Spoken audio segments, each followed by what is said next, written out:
Olá, dia 15 de julho de 2021, mais precisamente às 11h50 da manhã, para mim.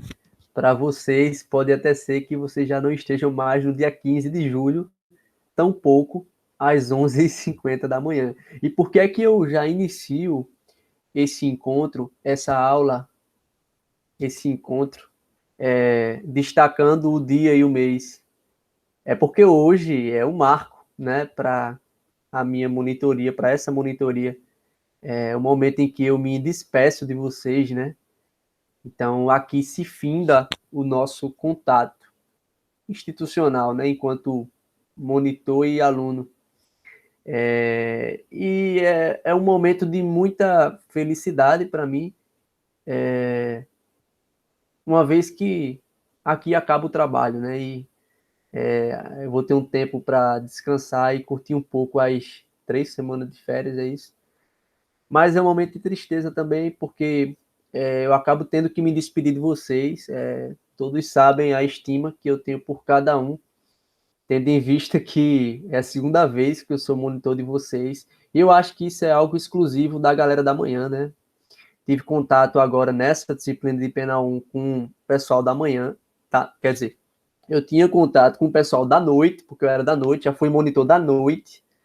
E agora eu fui monitor da noite e da manhã, né? Porque nessa disciplina de Pena 1, eu acho que acabou unindo as duas turmas, manhã e noite, e eu acabei conhecendo o pessoal da manhã também. E eu espero conhecer a turma da manhã de vista, né? Presencialmente, porque pelo menos a turma da noite eu conheço a todos de vista, porque eu fui monitor presencial à época. Enfim, sem mais delongas, eu queria aproveitar o ensejo, já que é o nosso último encontro, eu não sei se haverá outra oportunidade para isso, para agradecer a vocês por toda a compreensão, por toda a atenção, né? Por todas as dúvidas que vocês tiraram, por todas as vezes em que vocês entraram em contato comigo, né? Eu aprendi muito com vocês, certamente, mais do que vocês comigo, eu acho. Eu espero ter contribuído, a menos superficialmente, na jornada de vocês, né? É isso que eu espero. E eu permaneço à disposição de todos e todas da turma. Todos sabem disso. E eu queria agradecer, sobretudo, também à professora Ana Clara pela oportunidade de dividir um pouco as aulas da disciplina comigo, né? Quero agradecer pela confiança depositada, né? Sem essa confiança depositada, não seria possível que eu estivesse aqui compartilhando um pouco de conhecimento com vocês. Então, eu quero agradecer, sobretudo, a Ana Clara. E aí, sem mais delongas, para eu não romantizar demais esse momento, o que é que nós vamos falar hoje aqui? Pois bem, eis na tela a seguinte denominação: intercrimes. Nós iremos falar do intercrimes, porém, mais adiante, nós também discutiremos os artigos do Código Penal, os artigos 14, 15, 16 e 17, que tratam, respectivamente, do Instituto da Tentativa, desistência voluntária, arrependimento eficaz, arrependimento posterior e crime possível. Nós trataremos disso tudo hoje aqui. Então, como são muitos temas, eu me propus, com o apoio de Ana Clara, a trazer os aspectos principais desses respectivos temas, a fim de que a gente possa trazer uma ideia, ao menos central, do que seja cada tema, do que seja o intercrimes, do que seja o arrependimento eficaz, do que seja o crime possível, para que vocês saiam daqui inteirados no assunto. Porém, eu peço de antemão que vocês, em oportunidade futura, aprofundem este assunto, ok? E respondam questões de concurso para que vocês possam massificar o conteúdo, beleza? A gente, infelizmente, não vai ter oportunidade de responder questões de concurso hoje aqui, porque senão ficaria uma aula de 3 horas, acredito. Então, eu preferi que nós tivéssemos esse momento aqui para tratarmos dos pontos principais acerca desse conteúdo. Beleza? Então, vamos embora.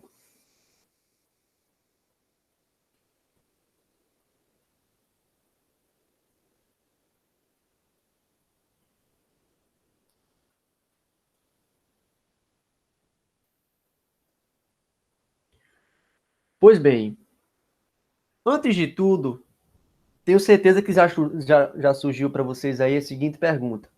Que danado é intercrimes? O que é o intercrimes?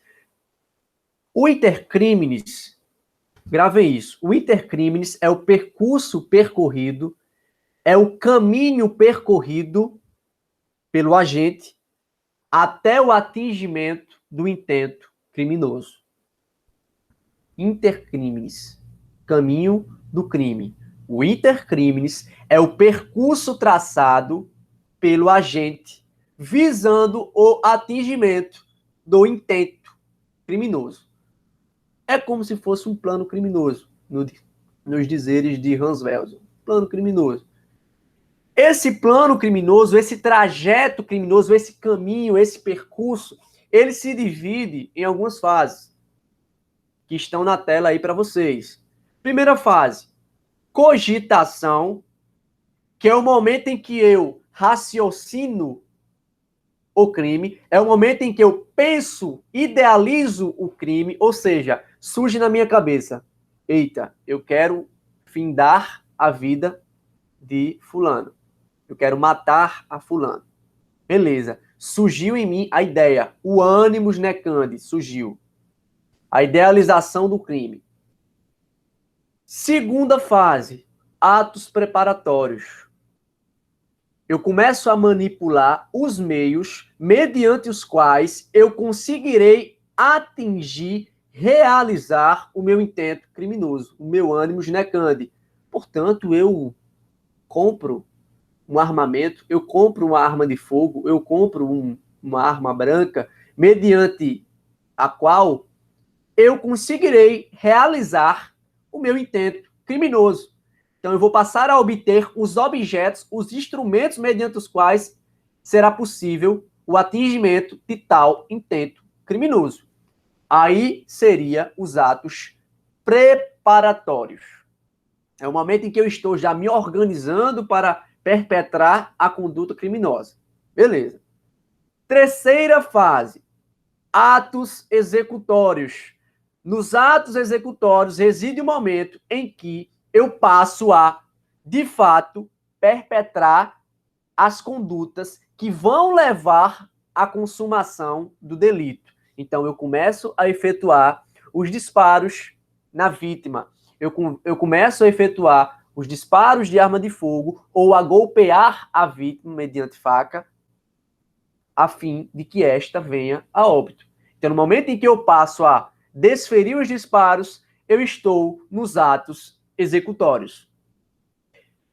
Última fase, e não menos importante, consumação, que é o momento em que, de fato, atinge-se o intento criminoso. Ou seja, o meu desafeto, ele vem a óbito.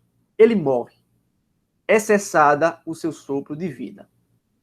E aí, o crime, ele se considera consumado. Antes de tudo, o que é que eu quero destacar aqui? Christian, todas as fases do intercrimes são puníveis? Não. Vamos por partes. Cogitação. O que é a cogitação? É uma fase que ocorre na esfera do pensamento. É uma fase que ocorre na esfera intelectiva. E todos já sabem que pelo princípio da lesividade, que pelo princípio da ofensividade, o direito penal não pode punir o pensamento. O direito penal não pode responsabilizar penalmente em virtude do pensamento, porque se ele assim o fizesse, ele estaria incorrendo em um mero direito penal do autor. E num Estado democrático de direito, nós não queremos aplicar um direito penal do autor. Nós não queremos punir o sujeito por aquilo que ele é, ou mesmo por aquilo que ele pensa. Portanto, a cogitação é uma fase impunível. A cogitação é uma fase que não é relevante penalmente. Beleza? Fechou. E aí, falando um pouco de latim, o que é que vocês guardariam? Por que a cogitação ela não é punível? Pelo seguinte axioma penal. Cogitationes buena nemo patitum. Sem dúvidas, eu pronunciei errado. Sem dúvida nenhuma. Porém, o que vocês precisam saber é que esse axioma significa o seguinte. Ninguém pode sofrer pena pelo pensamento.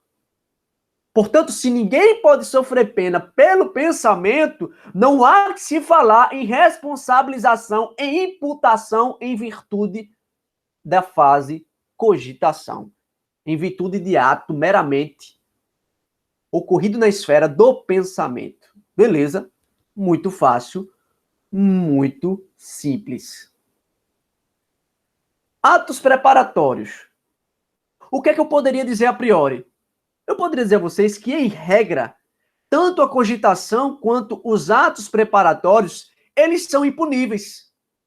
Eles são irrelevantes penalmente. Mas no que se refere estritamente aos atos preparatórios, eu só posso dizer que, em regra, os atos preparatórios, eles são irrelevantes penalmente. Mas por que você me diz isso? Porque, de fato, a gente pode até pensar que os atos preparatórios, ele não implica ainda uma conduta relevante penalmente, porque pelo princípio da ofensividade, o direito penal ele só pode se preocupar com aquela conduta que compreenda, que constitua uma lesão ou ameaça de lesão efetiva, considerável a um bem jurídico penal. Portanto, atos preparatórios certamente não compreenderão uma lesão ou ameaça de lesão ao bem jurídico penal.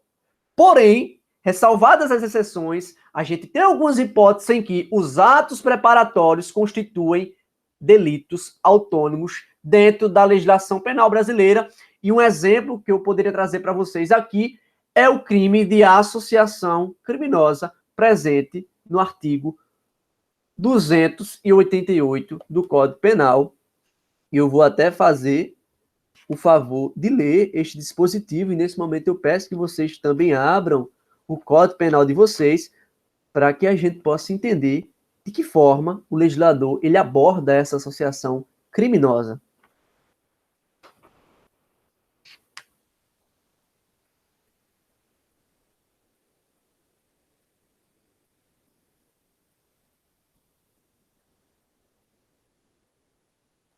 Peraí, eu acho que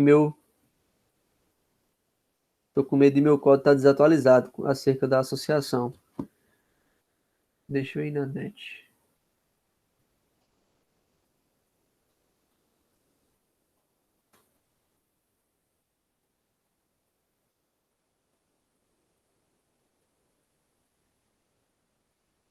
Duzentos, 288. 288. Vocês já devem ter aberto primeiro que eu. 288. Aqui, achei. Artigo 288. Certo. Associarem-se 3 ou mais pessoas para o fim específico de cometer crimes. Crimes de modo geral, não modalidades criminosas específicas. E o que é que vocês podem notar? O que é que vocês podem inferir desse dispositivo legal? Basta que os 3 sujeitos ou mais, eles se organizem, eles se associem para que eles incorram no crime de associação criminosa. Então, vocês podem notar que, a priori, não há que se falar em nenhuma lesão ou ameaça de lesão concreta ao bem jurídico penal, mas que o legislador optou por bem de configurar como um delito autônomo a ideia de associação criminosa. Então, a associação criminosa seria uma exceção a essa regra de que os atos preparatórios, eles são impuníveis. Portanto, em regra, atos preparatórios são impuníveis, excepcionalmente, não são. Nas hipóteses em que o legislador constitui enquanto delito autônomo, a exemplo da associação criminosa. Beleza? Muito fácil até aqui, muito simples. Atos executórios. Eu falei para vocês que os atos executórios é aqueles que traduzem a maneira pela qual o agente ele exterioriza a sua idealização. É a maneira mediante a qual o agente ele torna exterior aquilo que ele especulou na fase da cogitação. Então, é o momento em que ele exterioriza a conduta. Portanto, se ele exterioriza a conduta, é só a partir dos atos executórios que essa conduta humana ela será penalmente relevante. Beleza?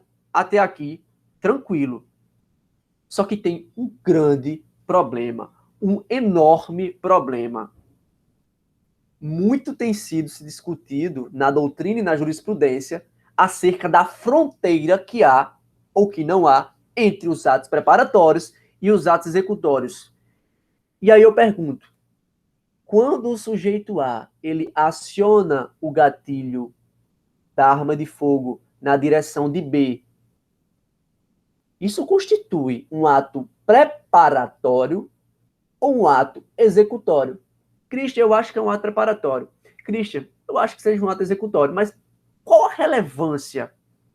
Qual a relevância de tal indagação? É uma discussão meramente acadêmica? Claro que não.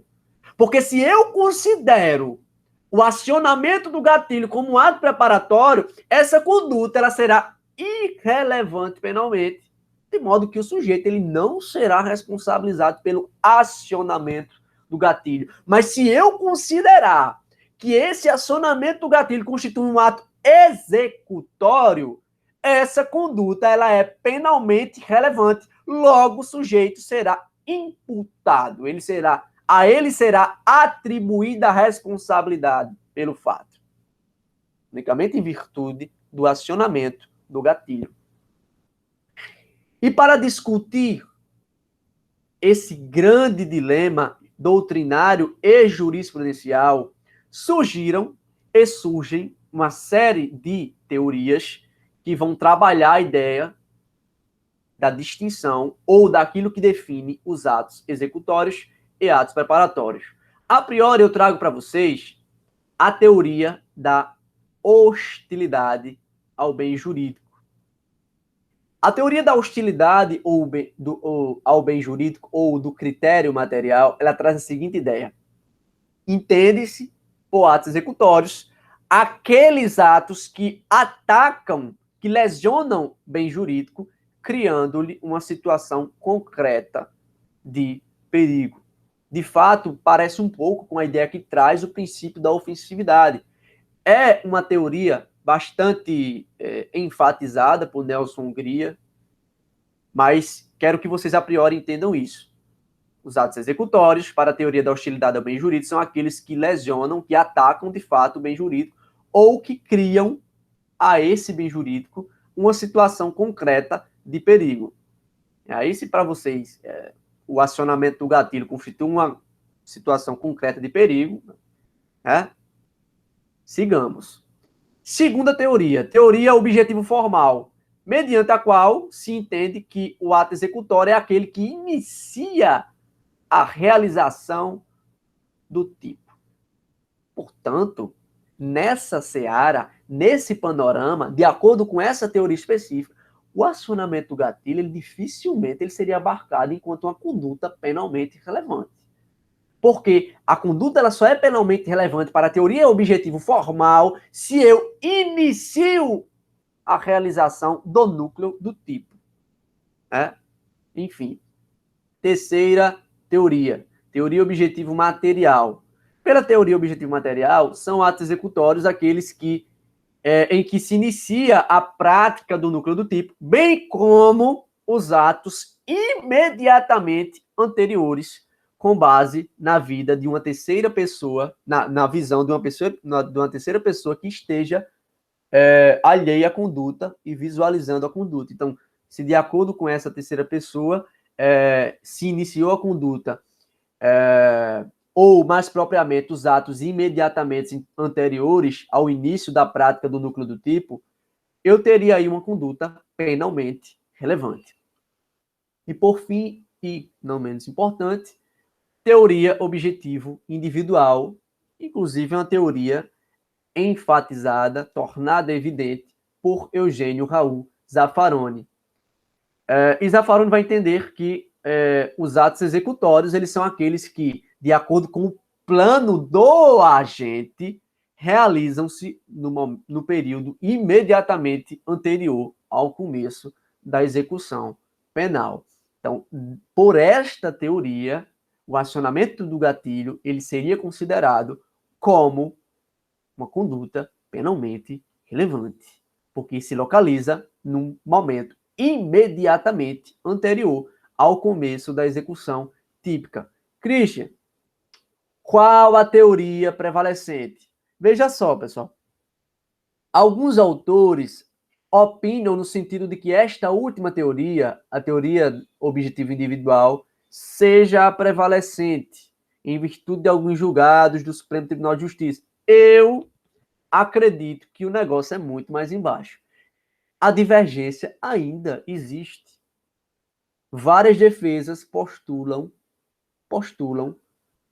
tendo em conta uma ou outra teoria. Então, o que eu peço é o seguinte: eu peço que vocês, de fato, estudem cada teoria dessa na doutrina, numa doutrina, né, pelo amor de Deus, de nível acadêmico, e que vocês formem o juízo de valor. Para ver, será que a teoria da hostilidade ela é mais cabível? Será que a teoria objetiva individual ela é mais cabível ou vai depender do caso concreto? E aí, será que de fato tem que existir uma teoria prevalecente ou a gente pode aplicar uma teoria a depender do caso concreto? Christian, mas e a segurança jurídica? Pronto, aí já é você que vai definir se a gente pondera a segurança jurídica ou se a gente foca no caso concreto, subjúdice, ok? Pois bem, e aí surgem essas teorias aí, né? E essas teorias, pessoal, como eu falei, é muito importante, viu? Muito importante. Não é um debate meramente acadêmico, uma vez que a conclusão, por uma teoria ou outra, pode redundar na responsabilização penal ou não. Ok? Deixa eu me hidratar.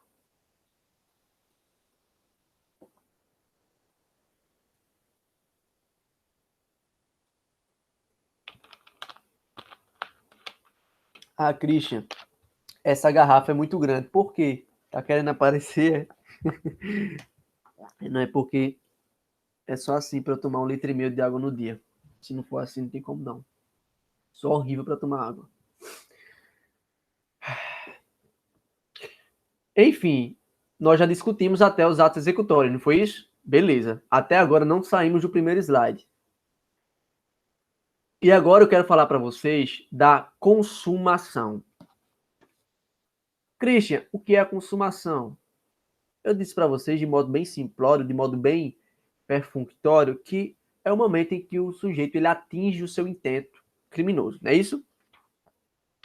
Vamos ver o que é que diz o legislador, porque o legislador ele de fato se posiciona, ele de fato diz o que seria um crime consumado.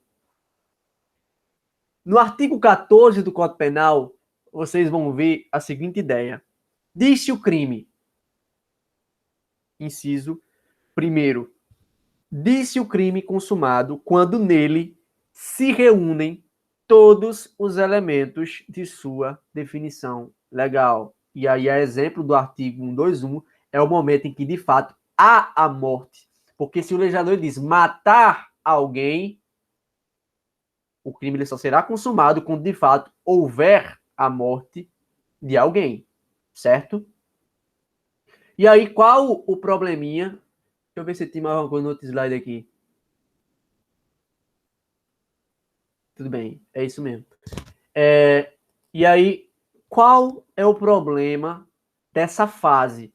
Qual é o motivo pelo qual a gente precisa aprofundar um pouco mais essa fase? Porque, meus caros, minhas caras, o momento consumativo, o momento da consumação, ele vai variar de acordo com a natureza do crime. Por exemplo, no crime material, a conduta, o crime, nos crimes materiais ou de resultado, o crime só é considerado consumado quando de fato houver o resultado naturalístico, quando de fato houver a efetiva modificação do mundo exterior perceptível aos sentidos. Ou seja, no exemplo do homicídio, a consumação ela só ocorre quando o sujeito de fato morre, vem a óbito. Né?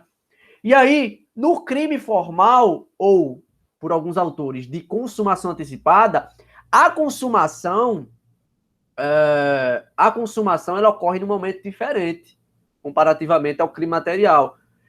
Porque aqui, veja só, aqui no crime formal, a norma penal ela também descreve um comportamento seguido de um resultado naturalístico, assim como o crime material. Porém, ela dispensa, no crime material, é dispensado a modificação no mundo exterior para que se considere o crime como consumado. Então, apesar em que pese o legislador ele prever no crime formal um resultado naturalístico, não é preciso para a consumação que se realize esse resultado naturalístico. Ok, basta que o sujeito realize a conduta típica. Não é necessário que haja o resultado naturalístico para que se considere o crime consumado. Beleza? Então, o momento da consumação aqui já é diferente. E aí, outro exemplo também, que esse debate vocês até já conhecem. Falamos do crime material, falamos do crime formal, crime de mera conduta, como é que é? Aqui a gente não tem resultado naturalístico. No crime material a gente tem resultado naturalístico? Tem. No crime formal a gente tem? Tem. Mas não é preciso que se atinja esse resultado para que eu considere o crime consumado. E no crime de mera conduta? Eu não tenho resultado naturalístico. O legislador ele não prevê a realização de um resultado naturalístico. A lei, unicamente, ela descreve uma conduta. E quando o sujeito ele realiza essa conduta, ao mesmo tempo ele consuma o crime, no momento em que a conduta ela é praticada. Viram como é diferente? Ah, me deu outro exemplo. Crime permanente. No crime permanente, a consumação, vocês viram quando a gente estava estudando lei penal no tempo, porque o crime permanente, inclusive, ele tá presente na súmula 711 do STF. No crime permanente, a consumação ela se protrai no tempo, ela se dilata no tempo, ela se prolonga até que o agente ele cesse a conduta delituosa. E o exemplo muito claro seria o sequestro ou o cárcere privado. E aí vocês têm que lembrar, vamos recordar aqui, vamos revisar, porque quando foi que a gente discutiu crime permanente, como eu falei agora? Lei penal no tempo, onde a gente discutiu especificamente a súmula 711 do STF. E o que é que diz? A priori, bem simplificadamente, a súmula 711 do STF. Vamos lembrar. Diz o seguinte, se o carinha lá, ele está cometendo um crime permanente, ou seja, ele está cometendo um sequestro, que é um crime cuja consumação ela se expande no tempo, ela não ocorre no momento único, ela se expande, enquanto o sujeito estiver realizando o sequestro, a consumação está ocorrendo, se no lapso temporal desse crime permanente surgir uma lei mais gravosa, aí depois que surge a lei mais gravosa, o sujeito cessa o sequestro, ele cessa a consumação do delito. E aí, Christian, quando ele começou a realizar essa conduta, quando ele começou a exercer a consumação, quando a consumação começou a ocorrer, a gente estava sob a vigência de uma lei mais benéfica. E no decorrer, no lapso temporal da consumação, surge a lei mais gravosa. E aí, qual é a lei que irá incidir sobre esse sujeito, sobre o sequestrador? A lei mais gravosa, pelo que consta da súmula 711 do Supremo Tribunal Federal. Beleza? Muito bem recordado. Afora os crimes, as naturezas de crimes que já destacamos aqui, a gente tem também a hipótese de crime habitual, não é isso? Onde a consumação ela só ocorre se houver reiteração da conduta típica. Ou seja, para a consumação, exige-se que a prática da conduta típica seja reiterada. E um exemplo para vocês trabalharem e se aprofundarem aí seria a ideia do curandeirismo, presente no artigo 284 do Código Penal. Por fim, para não se alongar muito, os crimes pré-dolosos, né? Ou melhor, os crimes qualificados pelo resultado. Nessa espécie criminosa, a consumação, pessoal, ela vai se dar com a produção do resultado que agrava especialmente a pena. Então, por exemplo, o sujeito perpetrou uma lesão corporal, né, no sujeito, inclusive ele tinha ânimos laedendi, né, ele tinha a vontade de lesionar, de ferir a integridade corporal do sujeito, só que culposamente, veja, ele tem um dolo no antecedente. Qual é o dolo dele? O dolo é lesionar. Só que, consequentemente, culposamente, ele vai ter, o que dizem, culpa no consequente, né? Dolo no antecedente, culpa no consequente. Consequentemente, não em virtude da sua vontade, o sujeito ele acaba morrendo. Então, imaginemos aí o exemplo do sujeito que ele está brigando lá, empurra o sujeito, dá um soco no sujeito, lesiona lá, e com o soco o sujeito cai com a cabeça no meio fio, né, e vem a óbito. Né, é um descuido bem fácil de acontecer. E aí ocorre o que a gente chama de lesão corporal seguida de morte, que seria uma hipótese de crime pré-doloso ou crime qualificado pelo resultado. E aí, quando é que ocorre a consumação? Quando a consumação se dá com a produção do resultado que agrava especialmente a pena, ou seja, a consumação ocorre com o resultado morte, quando o sujeito ele vem a óbito. Beleza? Show de bola. Podemos seguir. Todo mundo já entendeu. O intercrimes é o caminho traçado, percorrido pelo agente com vistas ao atingimento do intento criminoso. Fechou ou não? Perfeito. Entendi tudo. Intercrimes é o caminho do crime composto por 4 fases: cogitação, atos preparatórios, atos executórios e consumação. Christian, cogitação e atos preparatórios são penalmente relevantes? Em regra, não. Excepcionalmente, pode ocorrer que atos preparatórios estejam presentes em tipos penais específicos, a exemplo da associação criminosa. Christian, então quando é que a conduta ela começa a ser penalmente relevante? A partir dos atos executórios. Beleza? Beleza. Show de bola. Então agora a gente pode passar o slide. Sei que isso não ia acontecer nunca. Pronto. Então, compreendido o que seria a ideia de intercrimes aí, e a gente, eu acho que já passou 20, 40 minutos de aula, eis o momento de nós discutirmos o Instituto da Tentativa. Então, primeiro, é necessário que nós recordemos o que foi que o legislador disse acerca do crime consumado. Foi o que ele disse. Disse o crime consumado quando nele se reúnem todos os elementos de sua definição legal. Só que o legislador adiante, ele já vem e destaca o que seria o crime tentado. Disse o crime tentado quando iniciada a execução, veja só, quando iniciada a execução, ou seja, quando iniciados os atos executórios, o crime não se consuma por circunstâncias alheias à vontade do agente. O que é que a gente tem aí? Primeiro, para que se configure o crime consumado, o sujeito tem que ter ingressado nos atos executórios. Segundo, o crime ele não pode ter consumado, não pode ter se consumado, ou seja, no exemplo do homicídio, não há o resultado morte. Terceiro, essa não consumação, ela ocorre, ou seja, não ocorre a consumação por circunstâncias alienígenas à vontade do agente, alheias à vontade do agente. Então, aquilo que não condiz com a vontade do agente é o que atrapalha, é o que interrompe o percurso do crime. É aquilo que interrompe o intercrimes, que fraciona o intercrimes no momento dos atos executórios. Beleza ou não? E aí, no parágrafo único, o legislador diz o seguinte: salvo disposição em contrário, pune-se a tentativa com a pena correspondente ao crime consumado diminuída de 1 a 2/3. Só que, e aí a gente tem a consequência jurídico-penal, né, da tentativa. Muito simples de entender.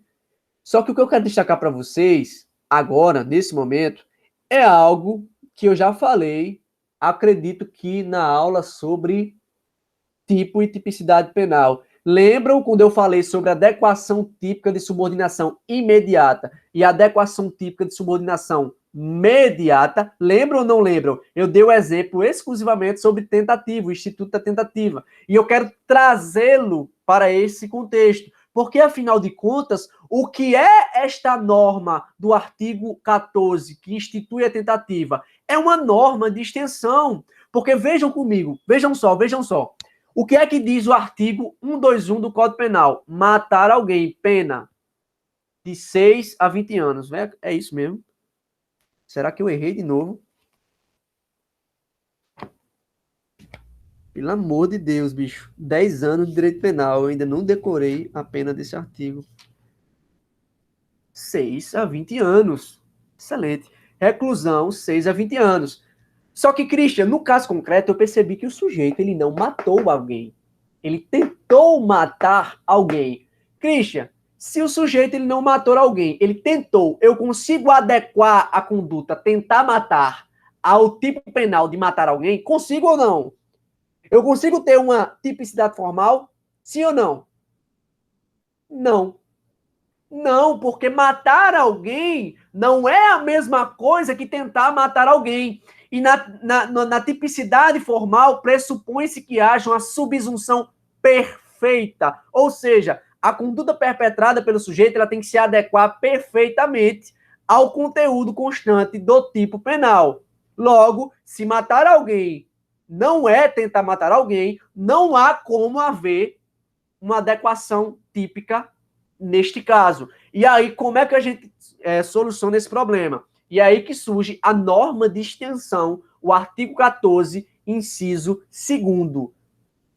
Dispositivo este que vai servir para estender o campo de abrangência da norma penal, por exemplo, do artigo 121. E é nesse momento em que a gente consegue responsabilizar, a gente consegue atribuir responsabilidade penal ao sujeito que tenta matar, mas com que condição? Que condição?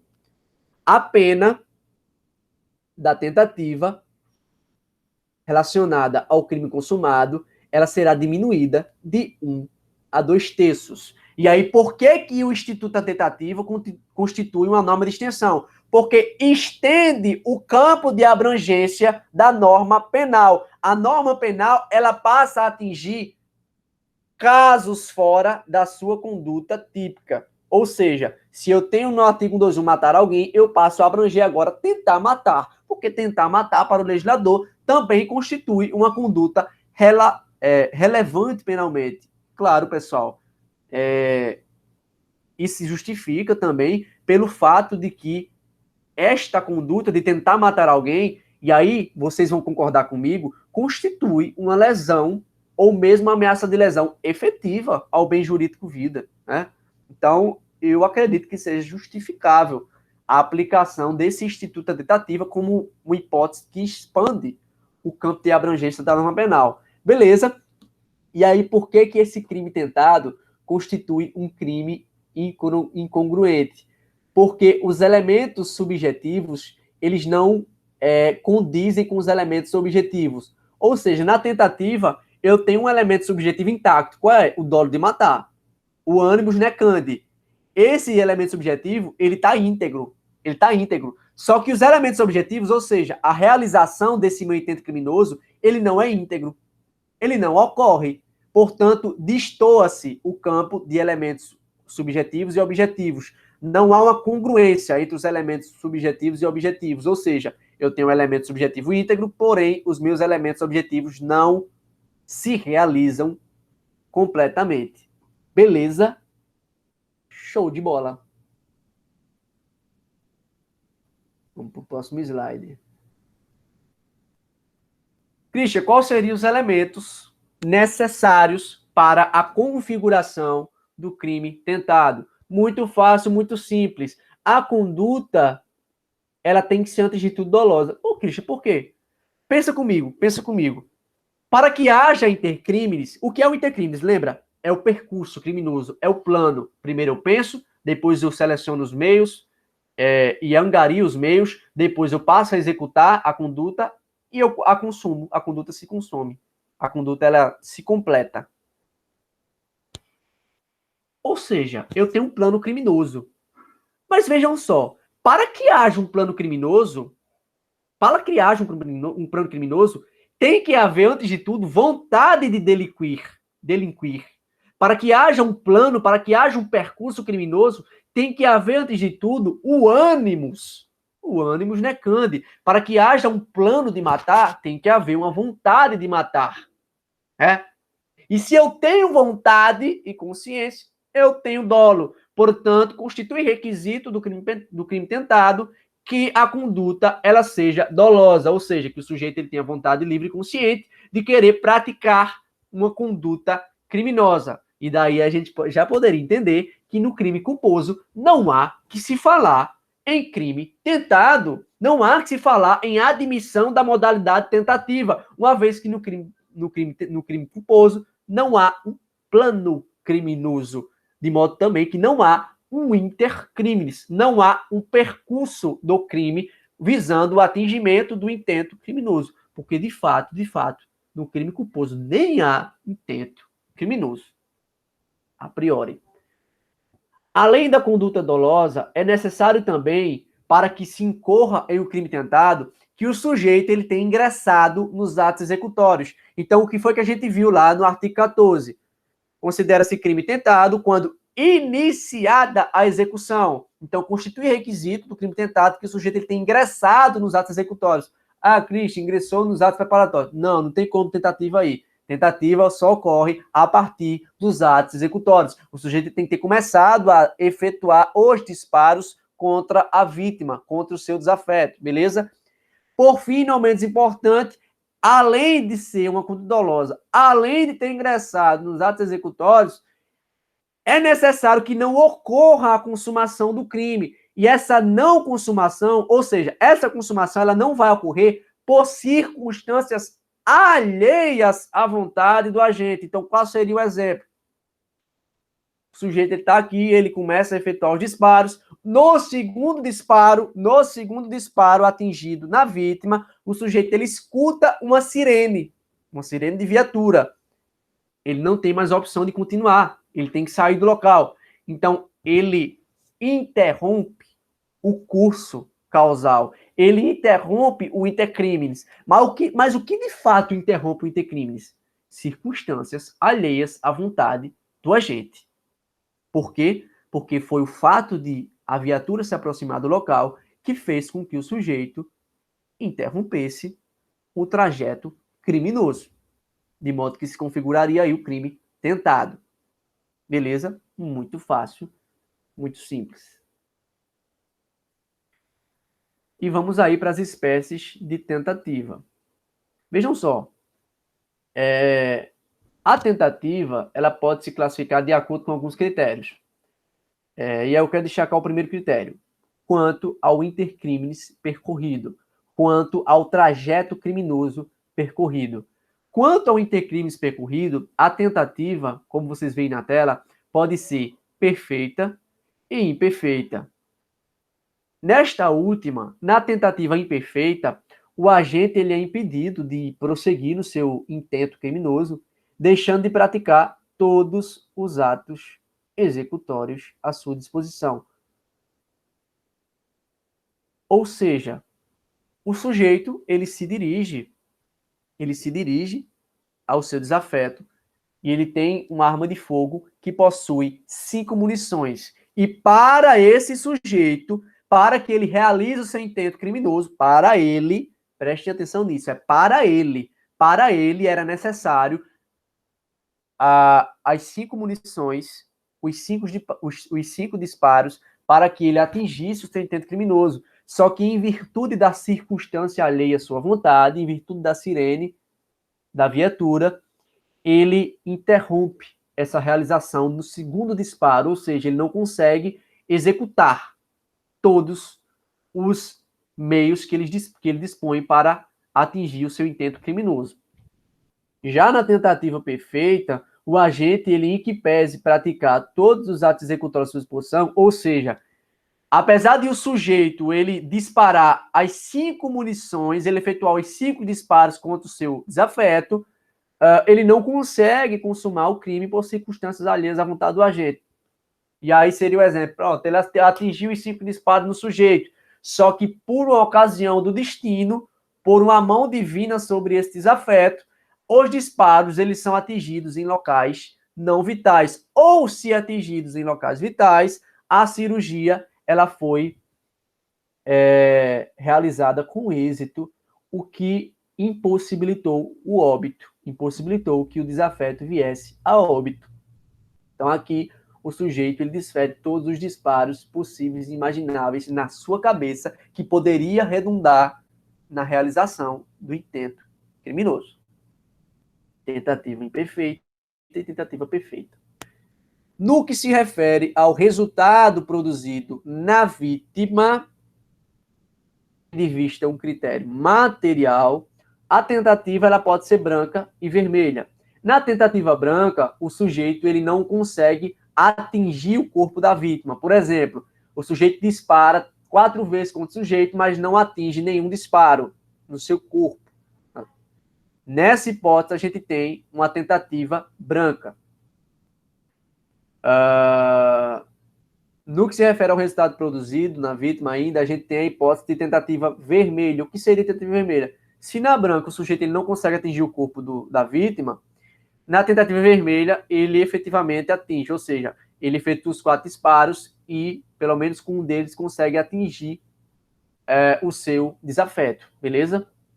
E por fim, no que se refere à possibilidade de alcançar o resultado, a tentativa ela pode ser idônea ou inidônea.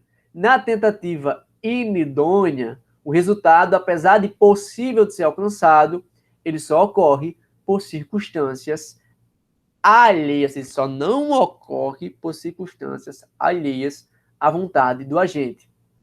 Por fim, na tentativa inidônea, nesta tentativa, nesta modalidade, nesta espécie de tentativa, o crime ele mostra-se impossível na sua consumação, seja por uma absoluta ineficácia do meio empregado ou por absoluta impropriedade do objeto material.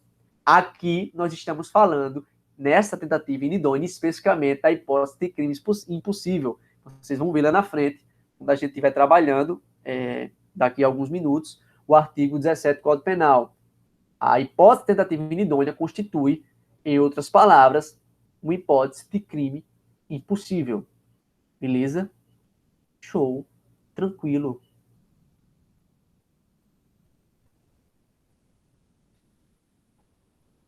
Só um momento para eu me hidratar.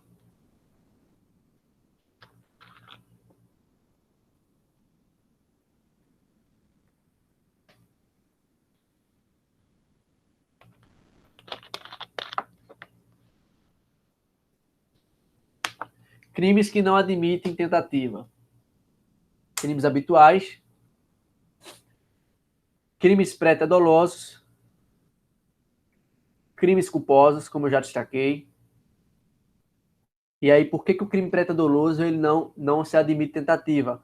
Porque ele constitui um dolo no antecedente e uma culpa no consequente. Se constitui uma culpa no consequente, não há que se falar em tentativa. Porém, em algumas hipóteses, o crime pré-doloso, no crime pré-doloso, se é admitido a tentativa. Christian, qual hipótese?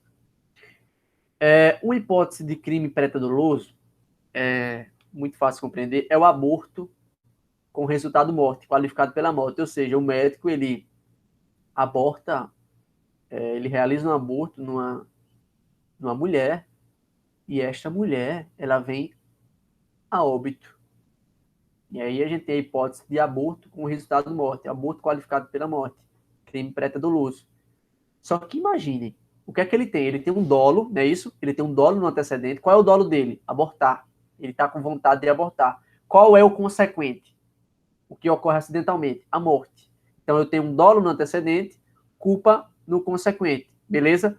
Só que o que ocorre é o seguinte, o aborto, ele não acontece. Ele não realiza o aborto.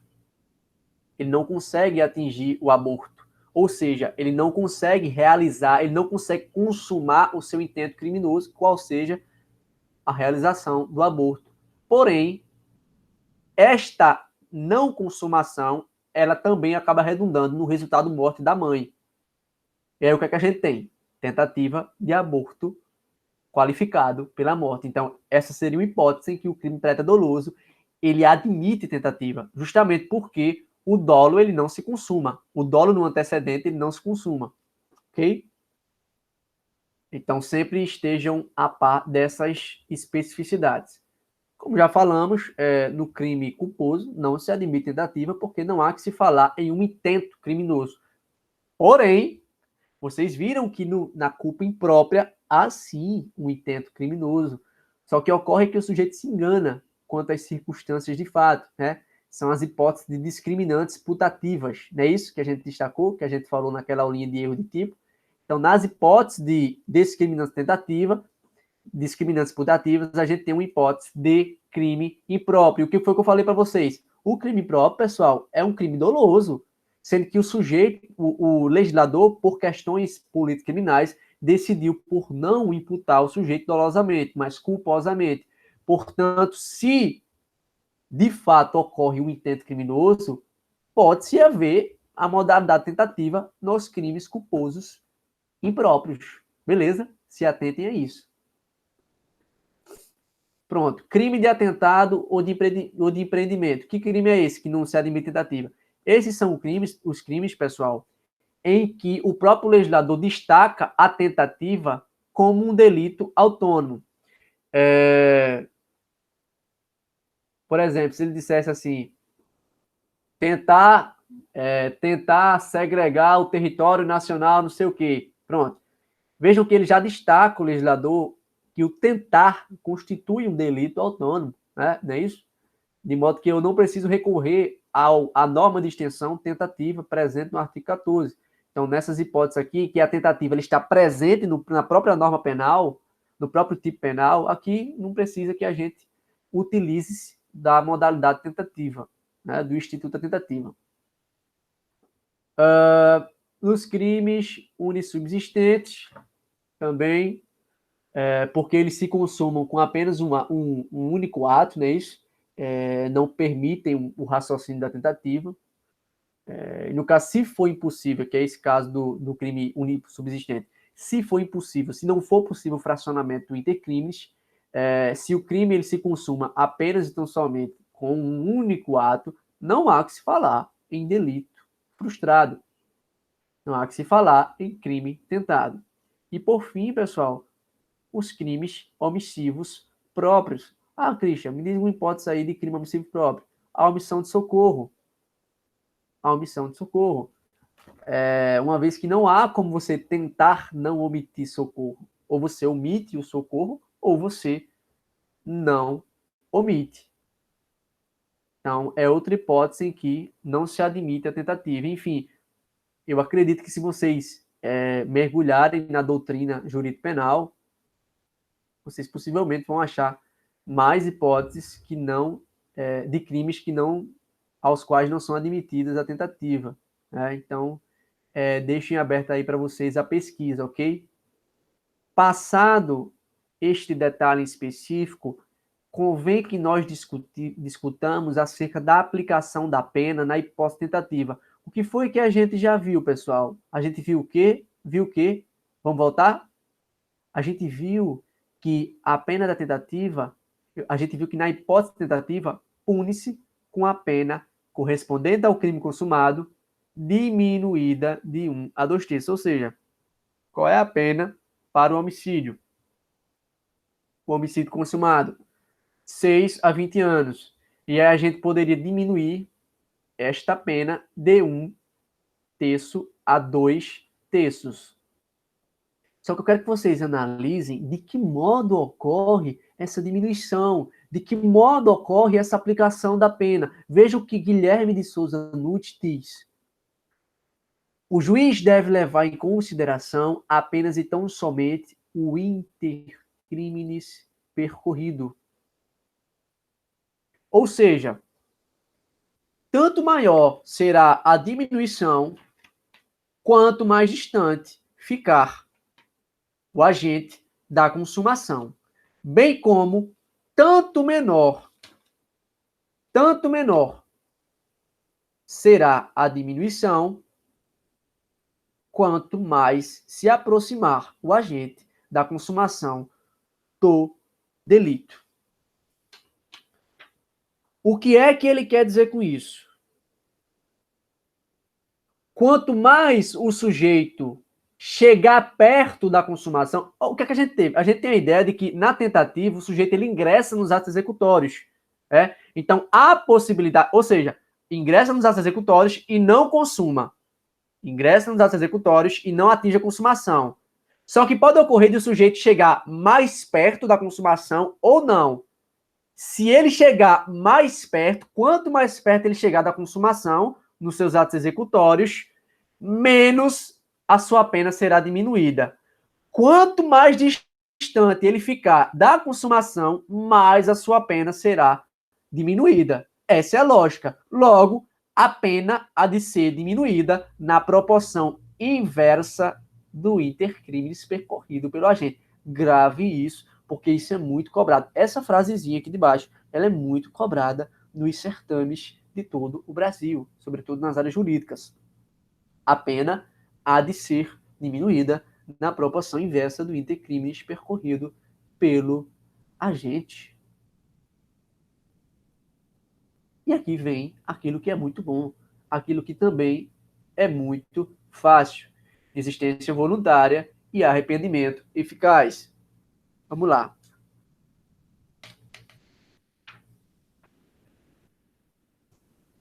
Pessoal, esses dois institutos, da desistência voluntária e do arrependimento eficaz, vocês visualizam aí que eles estão presentes no artigo 15 do Código Penal, que diz o seguinte: o agente que voluntariamente,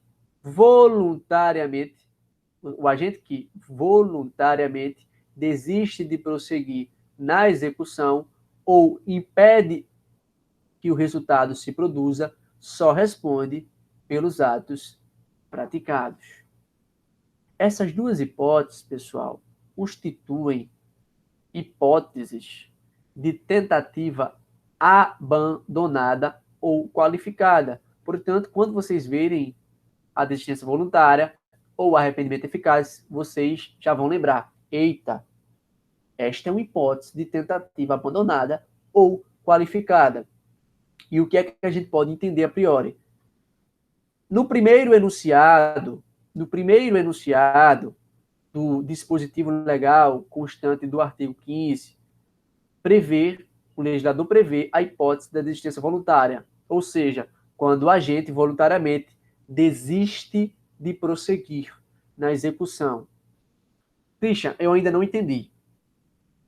Veja só, o que é necessário para que o sujeito ele incorra na desistência voluntária? Primeiro, ele tem que ter ingressado nos atos executórios. Afinal de contas, só assim a conduta poderia ser penalmente relevante. Ou seja, o sujeito ele tem que ter efetuado os disparos. Ou seja, por exemplo, efetuou 2 disparos no desafeto. Só que no meio dos atos executórios, no decorrer da execução, ele interrompe os atos executórios voluntariamente. O próprio sujeito, voluntariamente, ele interrompe os atos executórios e desiste de prosseguir na execução. Então, qual seria a hipótese? Eu tenho um desafeto X, e eu chego lá com uma arma de fogo de potencial razoável, potencial lesivo razoável, e eu efetuo 2 disparos em regiões não letais na vítima.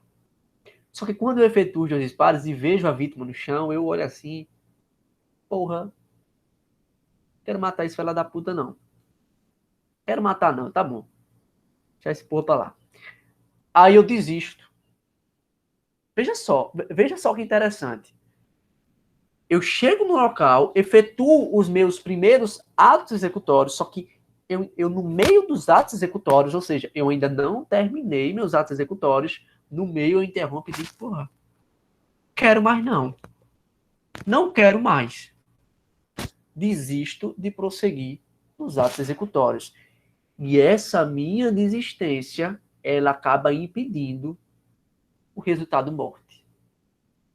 Se eu tivesse continuado, o sujeito teria vindo a óbito. Mas como eu não continuei, o sujeito ele só sofreu lesões graves ou gravíssimas, ou leves.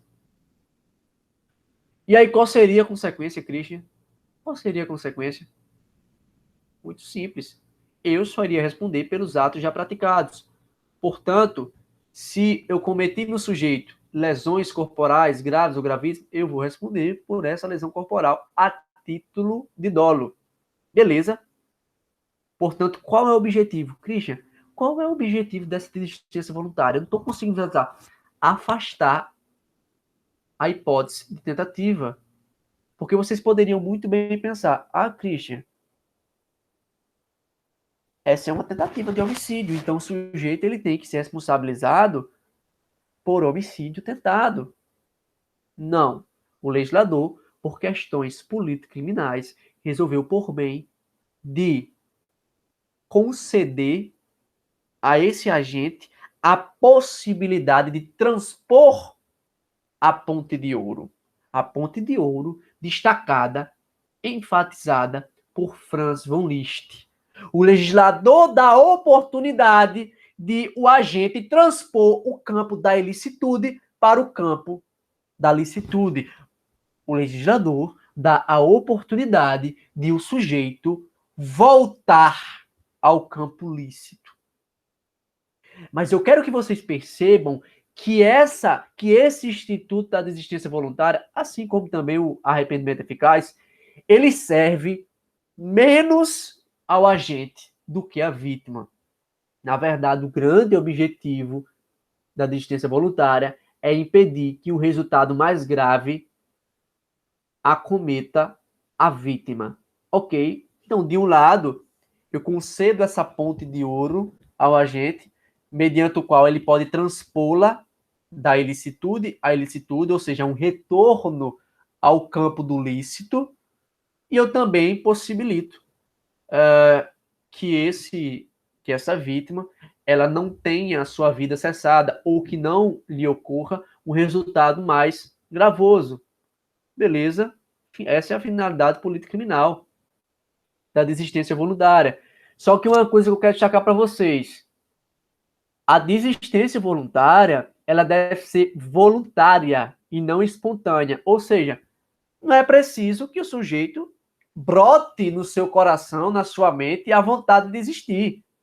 Entendeu? Não é necessário que haja espontaneidade para que haja desistência voluntária. Vou dar um exemplo para ficar mais claro. Chego eu lá, hoje eu sou o criminoso da parada aqui, não tem ninguém para eu dar exemplo, então eu dou eu mesmo. Eu sou o criminoso da parada, chego lá no meu intento criminoso, efetuo 2 disparos, de repente passa a minha mãe no local. Não, meu filho, não faça isso, não sei o quê. E aí eu, porra, quero fazer essa porra mais não. Vou desistir. Aí vocês poderiam dizer, não, Christian, mas aqui há uma circunstância alheia à vontade do agente. Não, veja só, o agente, o criminoso, ele continua sendo senhor dos seus atos. Ele continua sendo senhor da sua vontade, porque ele não está sendo coagido.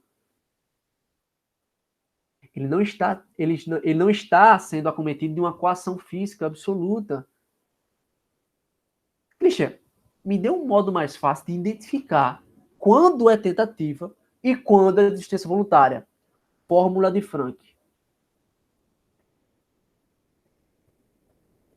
Eu quero continuar meus atos executórios, mas eu não posso.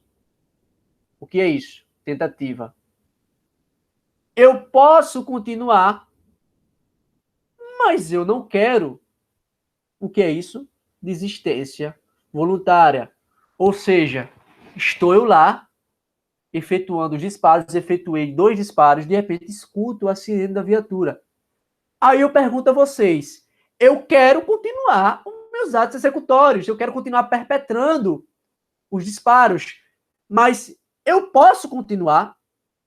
É óbvio que não. Você não é louco. É óbvio que você vai sair do local, você vai interromper o curso causal. Mas veja, há uma interferência externa. Você não é senhor da sua vontade. Aí não há possibilidade de você continuar. Né? Você não tem as duas escolhas. Ah, vou continuar, não vou continuar. Já na hipótese de justiça voluntária, veja só o que acontece. Estou eu desferindo os disparos, no segundo ou terceiro disparo, não letal, chega um colega e me incentiva. E eu tenho a opção, eu posso continuar, mas eu decido. Cara, eu não quero continuar efetuando esses disparos, tá bom? Eu não quero matar esse camarada, não. Desistência voluntária. Beleza, show, é muito fácil, é muito simples. Depois que pegou a manha, já era, tá no sangue. E aí, o que seria, por outro lado, o arrependimento eficaz? Pessoal, muito fácil. Se nos atos, veja só, se na desistência voluntária eu desisto de prosseguir na execução, no arrependimento eficaz, eu realizo todos os meus atos executórios. Eu disparo 5 vezes contra a vítima. Só que quando eu termino todos os disparos, ou seja, quando eu emprego todos os meus necessários para o atingimento do meu intento criminoso, eu olho assim, porra, fiz merda. Quero remendar isso aqui. E aí eu levo o sujeito para o hospital, eu faço o possível e o impossível para impedir o resultado lesivo grave, qual é a morte, faço o possível para evitar o resultado morte, e por conta da minha interferência, do meu arrependimento eficaz, o sujeito ele não morre, ou seja, eu perpetro todos os atos executórios que eu reputo necessários para atingir o crime, porém a consumação do crime não ocorre, o crime não se consuma, porque eu impedi que o resultado se produzisse. Vocês entenderam a grande diferença? Entenderam que na desistência voluntária eu ingresso nos atos executórios, mas eu interrompo os atos executórios, eu não realizo todos os atos necessários para o atingimento do crime, eu interrompo, eu desisto no meio dos atos executórios, que por outro lado, no arrependimento eficaz, eu realizo todos os atos executórios, só que eu não consumo, o crime não se consuma, porque eu interferi, eu impedi que o resultado se produzisse, porque eu levei a vítima para o hospital, eu fiz o possível e o impossível para impedir o resultado morte. Entenderam, pessoal, a grande diferença? É muito fácil, é muito simples. Portanto, o agente que voluntariamente desiste de prosseguir na execução ou impede que o resultado se produza, só responde pelos atos já praticados. Ou seja, se ocorrer algumas lesões ali corporais, o sujeito ele vai responder pelas lesões e não por tentativa de homicídio. E lembrem, é importante que eu frise isso. O mesmo critério que eu falei acerca da voluntariedade, que não precisa ser espontânea, na desistência voluntária, também serve para o arrependimento eficaz, beleza? Christian, qual a natureza jurídica desses dois institutos? Vejam só, há uma divergência doutrinária aí, doutrinária e jurisprudencial. Uma parte da doutrina, ela defende que a desistência voluntária e o arrependimento eficaz constituem causa de extinção da punibilidade. Outra parte da doutrina defende que esses dois institutos constituem causa de exclusão da tipicidade da conduta. E aí, trazendo autores que vocês já conhecem, por exemplo, Rogério Sanches Cunha, ele se posiciona no sentido de que a desistência voluntária e o arrependimento eficaz constituem causas de extinção da punibilidade. Já Rogério Greco, por sua vez, por outro lado, ele entende como uma causa de exclusão da tipicidade da conduta, né? Então a conduta ela passa a ser atípica. Enfim, pessoal, é uma questão doutrinária, mas não é meramente doutrinária, porque acaba redundando em alguns efeitos práticos, substanciais aí. E aí eu queria que vocês depois aprofundassem esse detalhe. justamente para vocês conseguirem aí emitir um juízo de valor, para ver se realmente é a extinção de punibilidade ou é a tipicidade da conduta. Porque isso vai ter, a depender da escolha sua, vai ter alguns efeitos jurídicos penais, ok? Beleza, aqui a gente entendeu. A gente pode seguir, não é isso? Será que tem mais alguma coisa? Acho que não, né? Assistência voluntária, impedimento eficaz. Deixa eu ver se tem mais alguma coisa aqui. Beleza. Sim, porra. Falei da diferença, não foi isso? Falei da natureza jurídica, falei da diferença entre a desistência voluntária e o arrependimento eficaz, não foi isso? E o que eu queria destacar por fim é o seguinte: embora o agente ele tenha desistido voluntariamente de prosseguir na execução, ou mesmo depois de ter esgotado a execução, ele atua no sentido de evitar a produção do resultado, se esse resultado, mesmo assim, mesmo com a desistência, ou com a interferência do sujeito, se mesmo assim o resultado morte ocorrer, o agente ele não será beneficiado com os institutos da desistência voluntária e do arrependimento eficaz. E é muito simples, né? Porque esse arrependimento, ele não é só um arrependimento por si só. Esse arrependimento ele tem que ser eficaz, ele tem que evitar o resultado morte. Portanto, tanto na hipótese de desistência voluntária como na hipótese de arrependimento eficaz, se eu não conseguir evitar o resultado morte, o resultado mais lesivo, eu não vou ser agraciado pela desistência voluntária, pelo benefício, né, da desistência voluntária, nem tampouco do arrependimento eficaz. Portanto, eu acabarei respondendo aí pelo homicídio. Beleza, aqui fechou. Tudo bem. Arrependimento posterior. Pessoal, arrependimento posterior também é muito simples. Ele é até mais simples ainda. Veja só, o que é que a gente tem aqui na hipótese do arrependimento posterior?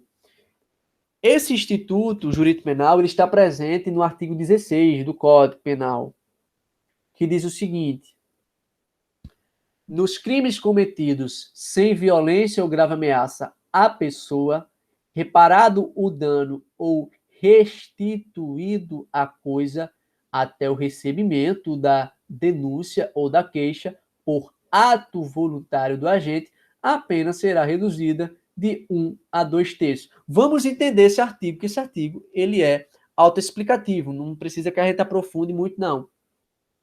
Veja só, nos crimes cometidos sem violência ou grave ameaça à pessoa. Vamos pensar quais são os crimes cometidos sem violência ou grave ameaça à pessoa. Vamos lá. Crime de lesão corporal é um crime sem violência ou grave ameaça à pessoa? Não. Portanto, nos crimes de lesão corporal, eu já não consigo aplicar, não é isso, como via de regra, o Instituto do Arrependimento Posterior. Nos crimes de roubo, eu consigo aplicar o Instituto do Arrependimento Eficaz? Vamos perguntar primeiro, nos crimes de roubo, inexiste a violência ou grave ameaça à pessoa?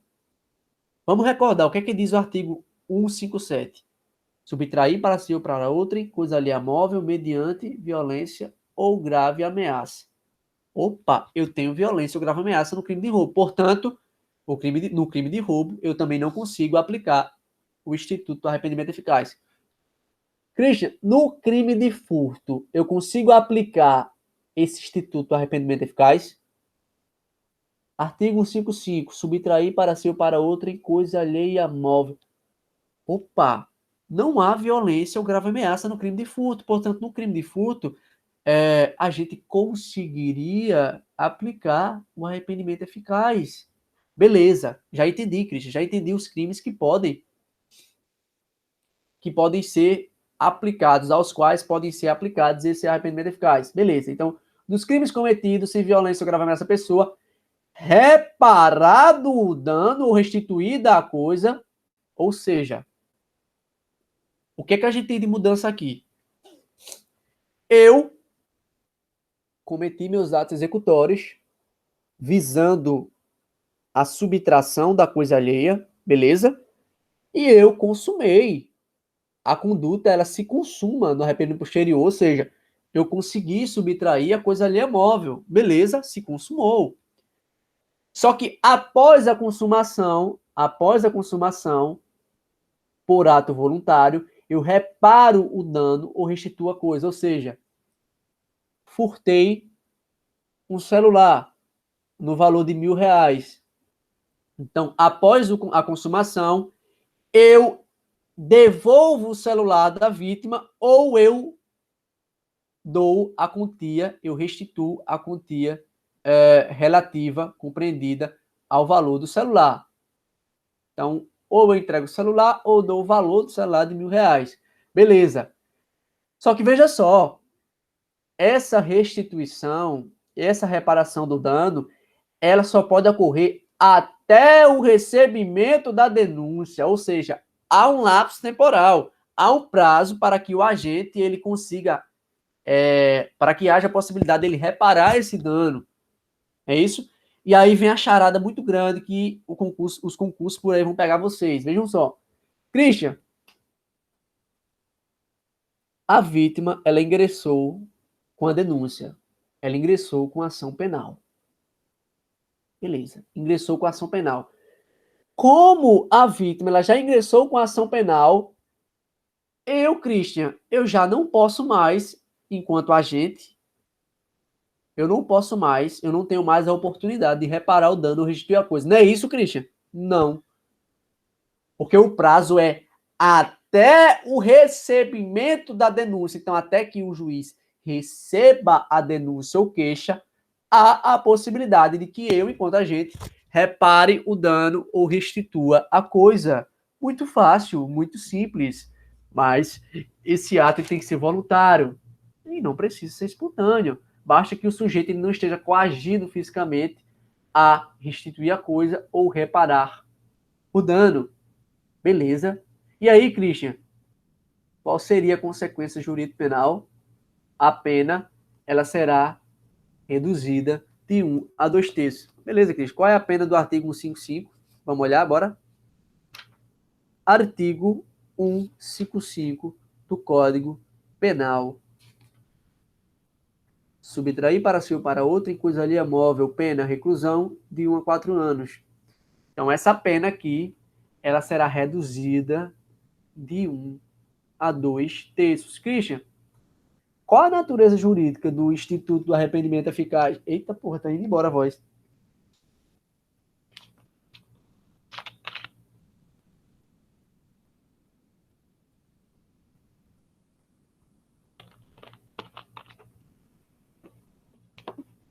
Christian, qual a natureza jurídica? Melhorou bastante. Qual a natureza jurídica do Instituto do Arrependimento Eficaz? Do arrependimento posterior? Do arrependimento eficaz na desistência voluntária, você me disse que poderia ser, há um certo dissenso da doutrina, há uma certa divergência. Você me disse que naqueles dois que a gente já falou, a natureza jurídica poderia ser o quê? Extinção da punibilidade ou a tipicidade da conduta. E aqui, Christian, o que é que vai ser? Aqui, pessoal, é unânime, não há divergência. O arrependimento posterior constitui uma causa geral de diminuição da pena, vulgo, mais conhecido como um minorante, que é algo que vocês vão conhecer mais, espero que vocês conheçam mais aprofundadamente em Penal 2, ou seja, no próximo semestre. Espero que vocês vejam. Deixa eu ver se tem mais alguma coisa para falar. Arrependimento posterior. Beleza. Isso mesmo. Mais nada não. Ok. Beleza, a gente pode seguir. Muito simples de compreender esses três institutos, não é? Então, eu só quero que vocês lembrem o seguinte.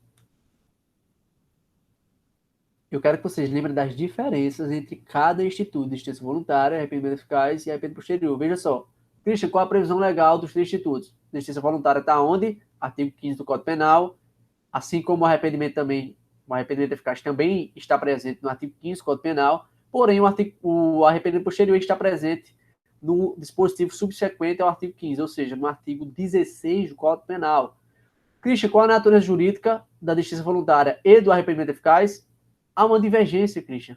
Você me disse ainda agora, há uma divergência. Pode ser extinção da punibilidade, pode ser a tipicidade da conduta. Beleza, mas por outro lado, qual seria a natureza jurídica do arrependimento posterior? Causa geral de diminuição da pena. Christian, qual o momento em que ocorre essa desistência voluntária? Antes de esgotados os atos executórios, ou seja, lembrem aí, o sujeito ele interrompe os atos executórios, ele fraciona os atos executórios. No meio dos atos executórios, ele desiste de continuar.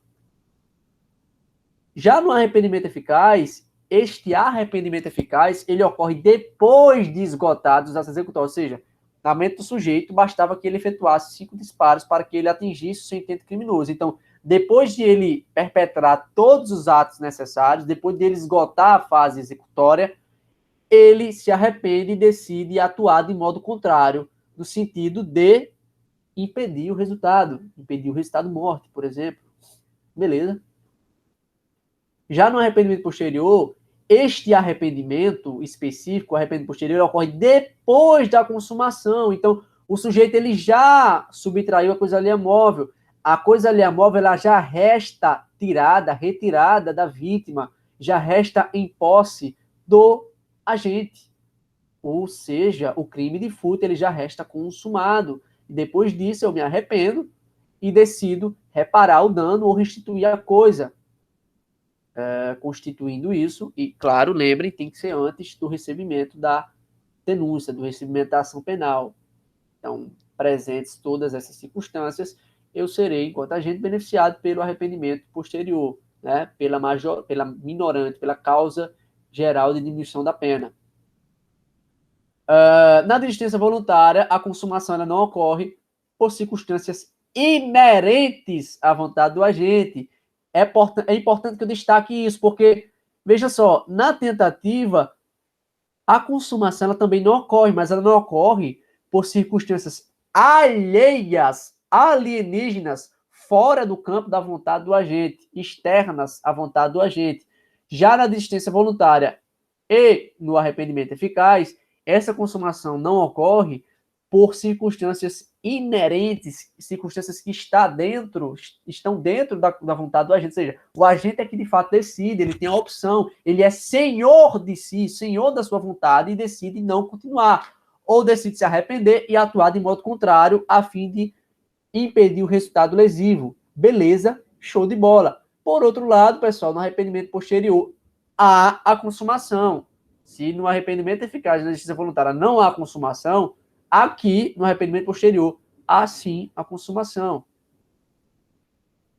Consequência jurídica. Qual a consequência jurídica do arrependimento eficaz e da justiça voluntária? O agente ele responde pelos atos até então praticados, ou seja, ele impede a morte, mas ele acabou realizando algumas lesões, então ele vai responder pelas lesões corporais, seja ela leve, grave ou gravíssima. Já no arrependimento posterior, haverá aí a redução da pena de 1/3 a 2/3. Beleza, show de bola, compreendido. Sigamos, pessoal, para o nosso último tópico e para que nós finalizemos o nosso encontro de hoje para a nossa alegria. O que é que eu trago no final para vocês aqui? Com bastante simplicidade e trazendo apenas os aspectos principais. Crime impossível. O crime impossível, ele está presente no artigo 17 do Código Penal, que diz: não se pune a tentativa quando, por ineficácia absoluta do meio, vejam só, não se pune a tentativa, ou seja, aqui eu também afasto a tentativa, assim como nos outros institutos que eu destaquei, assim como nos institutos do arrependimento eficaz e da desistência voluntária. Então aqui, ó, eu não puno a tentativa, eu afasto a tentativa, beleza? Não se pune a tentativa quando, por ineficácia absoluta do meio ou por absoluta impropriedade do objeto, é impossível consumar-se o crime. O que é que eu quero destacar a priori, pessoal? Esse crime impossível, ele é também conhecido como quase-crime ou crime oco, ou como eu destaquei anteriormente, como tentativa inidônea, não é isso? Então, o crime ele está presente nesse dispositivo legal aí que eu li para vocês. E o que eu quero destacar a priori é o seguinte: veja só, o que é essa ineficácia absoluta do meio e essa absoluta impropriedade do objeto? Do que se trata? Veja só, pessoal. Quando o legislador ele fala em ineficácia absoluta do meio, é o seguinte: eu me dirijo ao meu desafeto para efetuar disparos contra ele com uma arma, eu não sabia, com uma arma de brinquedo, mas eu não sabia, com uma arma de brinquedo. Com uma arma de emprego não é possível que eu atinja o meu resultado previamente definido. É impossível que eu atinja o meu resultado morte. Portanto, se eu tenho a ineficácia absoluta, veja só, essa ineficácia ela tem que ser absoluta. Ah, Christian, me dirigi, eu tinha um desafeto e eu me dirigi a ele com um facão cego. Aí eu me pergunto, absolutamente um facão cego, ele é impossível, é inviável que ele realize o intento criminoso? É impossível, absolutamente? Não. Muito embora o facão esteja cego, o uso reiterado do facão cego, ele pode sim ocasionar o resultado lesivo que eu queria para o desafeto, entendem? Então, essa ineficácia do meio, essa ineficácia do instrumento que eu utilizo para realizar o crime, ela tem que ser absoluta, ela não pode ser relativa. Christian, o que é que o legislador quer dizer, por outro lado, quando ele fala absoluta impropriedade do objeto? Eu estou achando, Christian, que tem a ver também com essa ideia do instrumento, né? Que o instrumento ele é impróprio para realizar a conduta. É isso? Quando o legislador fala do objeto, ele está falando do objeto material do crime, ou seja, da coisa, a gente viu isso lá atrás, da coisa ou pessoa contra a qual recai a conduta. Christian, qual o objeto? Qual o objeto criminoso do aborto? Qual o objeto? Porra, é necessário o instituto que a mulher, a menina, ela esteja grávida, para que haja aborto. É ou não é? Então, se, por exemplo, um sujeito A ele se dirige de modo, ele age de modo a realizar um aborto, mas, na verdade, essa pessoa ela não está sequer grávida, pô, não há que se falar em aborto, porque é impossível que esse crime se consuma. Se não há gravidez, não há que se falar em aborto. É isso? Então, por absoluta impropriedade do objeto, é impossível consumar-se o crime. Christian, me deu outro exemplo.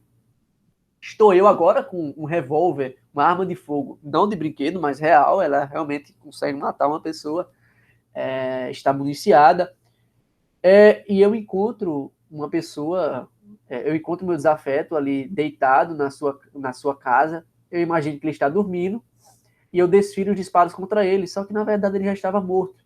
E eu pergunto, tem como eu matar um sujeito que já está morto? Bom, não tem, velho. Não tem. Então, por absoluta impropriedade do objeto, quem é o objeto? A pessoa contra a qual recai a minha conduta. Por absoluta impropriedade do objeto, o crime ele não se consumou. Afinal de contas, o sujeito ele já estava morto. E aí, pessoal, quais seriam os elementos necessários para que haja um crime possível? Primeiro, o sujeito ele tem que ter iniciado a execução, ou seja, ele tem que ter dirigido a sua ação de modo a realizar a conduta, ele tem que ter começado a efetuar os disparos, ou tem que ter começado a iniciar o procedimento cirúrgico para realizar o ato abortivo, a conduta abortiva.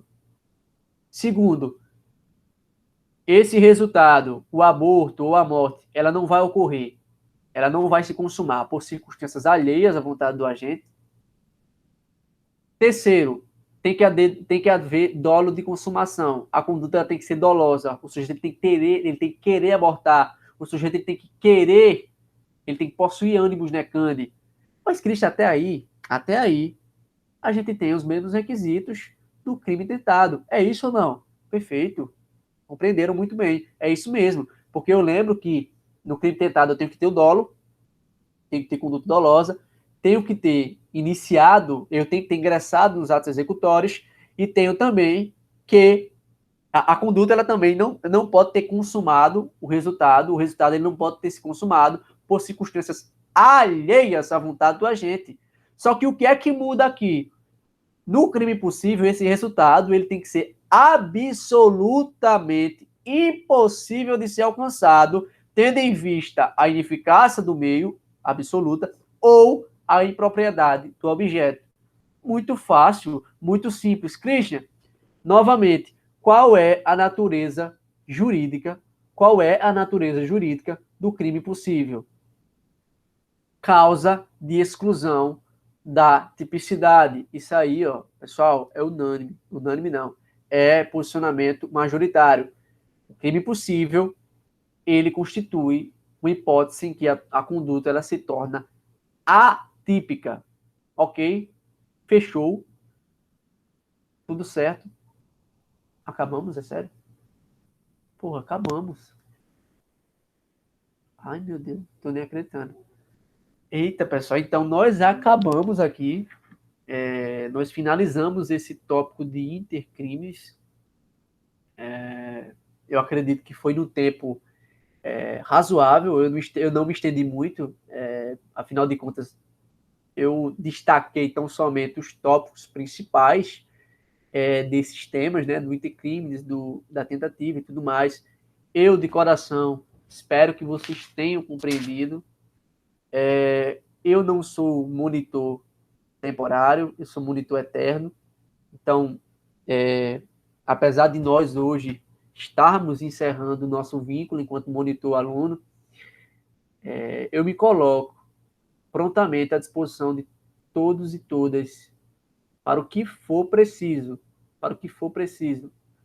Ah, Cristian, estou com um problema na turma, estou com um problema com a coordenação, estou com um problema na disciplina tal, estou com, sei lá, velho, podem contar comigo para o que for necessário, a gente está junto nessa jornada, ok?